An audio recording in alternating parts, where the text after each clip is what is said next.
The Gift of Gratitude, a story for English learners. Hello, everyone. Welcome back to Global English Guide, the place where we learn English through powerful and meaningful stories. If you're new here, I'm so happy you've joined us. And if you've been following along, thank you for being part of this growing community. Today, I want to share with you a story about something we often forget, but is deeply important for our mental health and happiness: gratitude. Gratitude is the simple but powerful practice of being thankful, not just for big things, but also for the little things in life.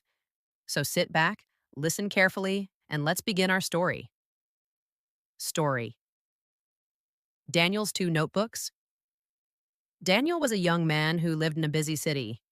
Like many people, he had a lot of worries: bills to pay, work stress, and dreams that felt far away. Every morning, Daniel woke up, checked his phone, and sighed. His thoughts were full of complaints. Why is my life so hard? Why don't I have what others have? Why am I always unlucky? One evening, after a long and stressful day, Daniel visited his grandmother. She noticed his sad face and asked, "Daniel, what's on your mind?" He replied, "Grandma, nothing is working for me. I feel like life is unfair." His grandmother smiled gently and gave him two empty notebooks. On one notebook, she wrote, "Complaints." On the other, she wrote, "Gratitude." She said, "Every day, I want you to write down your complaints in this first notebook. And in the second one, I want you to write down at least one thing you're thankful for. It can be small, like a good meal, a smile from a stranger, or simply waking up healthy." Daniel didn't believe it would help, but he respected his grandmother and agreed to try. The Notebook of Complaints.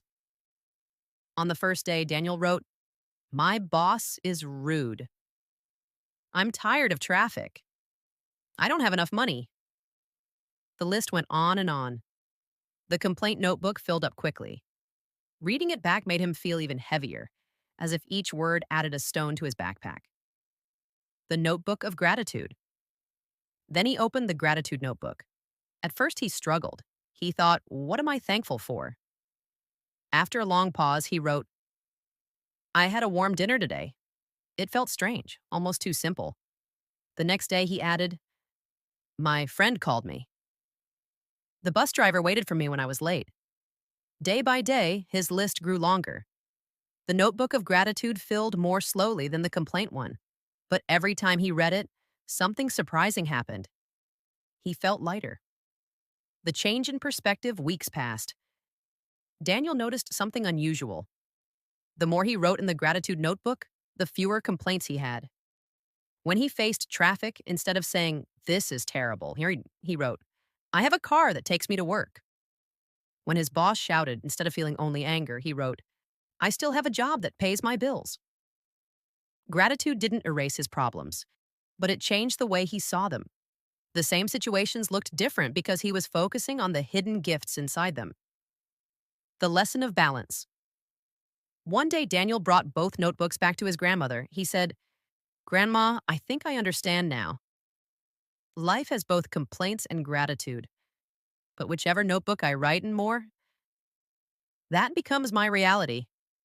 His grandmother nodded and said, "Exactly." Gratitude doesn't mean ignoring problems. It means not letting complaints steal all the space in your heart. A thankful heart can carry even heavy burdens more lightly. From that day, Daniel kept writing. Slowly, the gratitude notebook grew thicker than the complaint notebook, and with it, his smile returned. Moral lesson. The story of Daniel teaches us that gratitude is not about having a perfect life. It's about choosing to see the good, even in difficult times.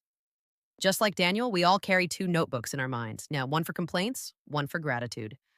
The one we fill the most decides the way we see our world. Daily life examples for English learners. When you drink water, say to yourself, "I'm thankful for clean water." When you talk to a friend, think, "I'm thankful I have someone who listens." Even in challenges, say, "I'm thankful for the chance to learn patience or strength." These small practices not only improve your mental health, but also give you positive words and phrases in English. Key vocabulary from this story: gratitude, being thankful; complaints, expressions of unhappiness or problems. Perspective, the way we see things. Burden, something heavy to carry, physically or emotionally. Reality, the way life actually is. Try to use these words in your own sentences. So, dear friends, I invite you to start your own gratitude notebook. Write down one thing you're thankful for every day in English. It will help your mental health and your language skills at the same time.